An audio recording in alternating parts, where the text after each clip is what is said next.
Apa saja yang membatalkan wudhu? Apa makan dan minum membatalkan wudhu, Ustaz? Tidak. Jenengan wudhu, mau sholat, mangan sak rice cooker juga boleh. Nanti kalau sholat tidak usah wudhu lagi.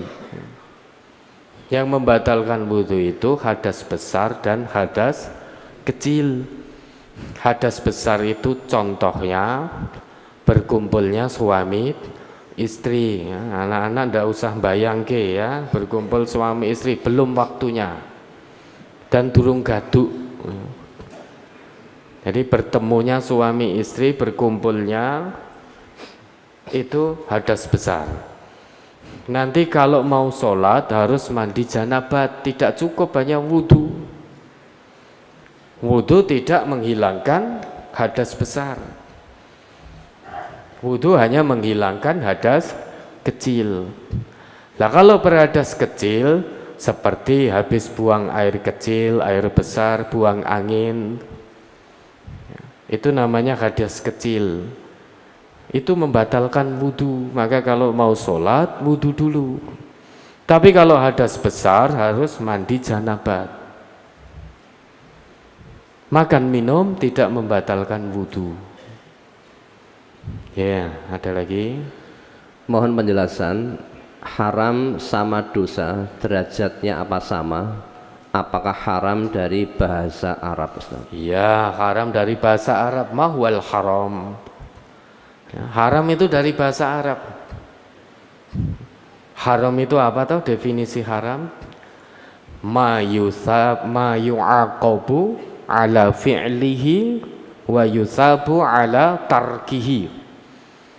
Orang yang melakukan dia akan disiksa, mendapat dosa, dan yang meninggalkan perbuatan haram dia akan dapat pahala. Itu definisi dari haram.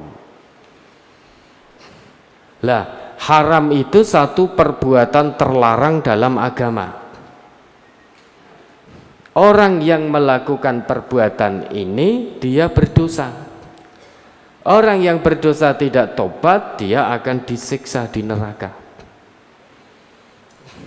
Jadi haram perbuatan yang dilarang dalam agama. Kalau kita melakukan itu kita berdosa.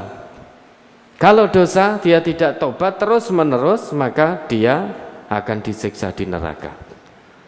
Haram apakah dari bahasa Arab? Iya, itu bahasa Arab. Definisinya tadi sudah disebutkan, ma yu'aqabu ala fi'lihi. Disiksa pelakunya yang melakukan perbuatan haram, wa yusabu ala tarkihi. Dapat pahala yang meninggalkan perbuatan haram. Punya niatan korupsi, takut pada Allah, nggak jadi korupsi, maka dia mendapatkan pahala. Kalau dia terus korupsi dilakukan, maka dia dapat dosa karena dia telah menerjang perbuatan yang terlarang, perbuatan haram. Dia dapat dosa. Ya, ada lagi. Saat sholat Jumat di masjid saya menyediakan makanan Jumat berkah. Saat itu saya mengambil salah satu makanan itu. Saat sampai rumah saya buka ternyata isinya daging sembelian. Pertanyaan saya, bagaimana hukum sembelian makanan dari Jumat berkah tersebut, Ustaz?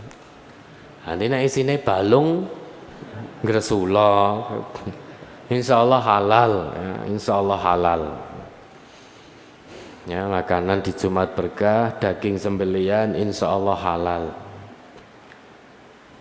Ya, ada lagi.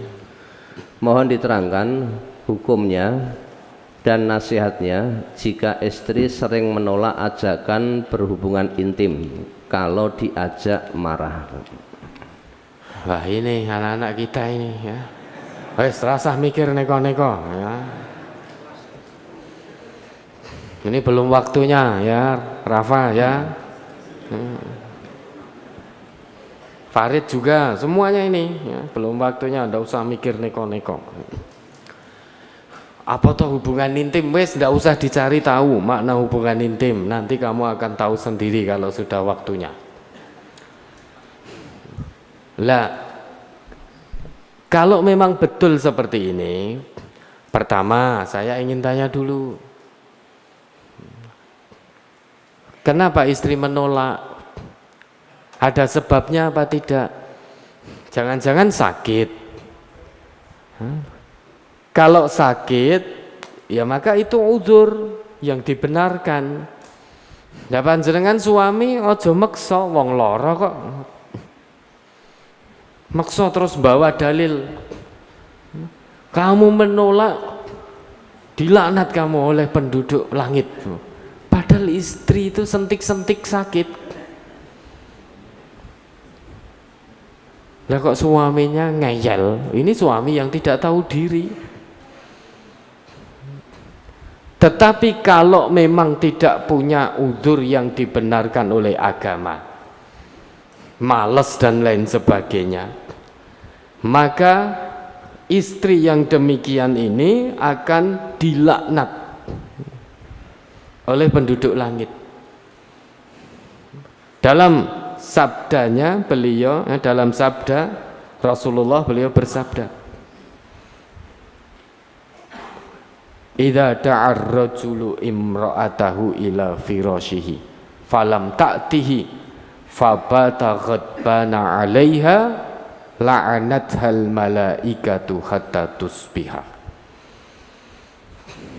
Jika seorang suami mengajak istrinya ke tempat tidurnya, kok tiba-tiba istrinya menolak tanpa alasan yang dibenarkan oleh agama, hanya karena mengikuti hawa nafsunya, enggak mau, fabata ghadbana 'alaiha, suaminya bermalam dalam keadaan marah, tidak ridho kepada istrinya yang menolak itu, la'anat hal malaika hatta tusbiha, istri ini dilaknat oleh malaikat sampai pagi.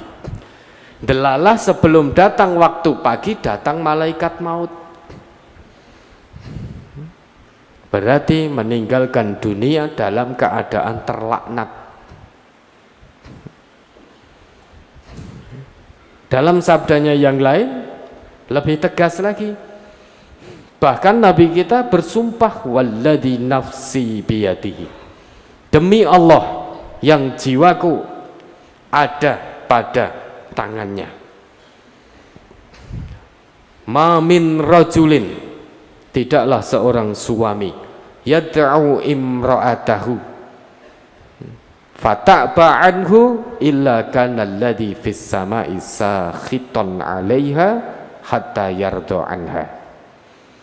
Tidaklah seorang suami yang mengajak istrinya ke tempat tidur, tiba-tiba istrinya menolak tanpa alasan yang dibenarkan, melainkan seluruh penduduk langit melaknatnya, melaknat istri itu, hatta yardo anha, sampai suaminya ridho.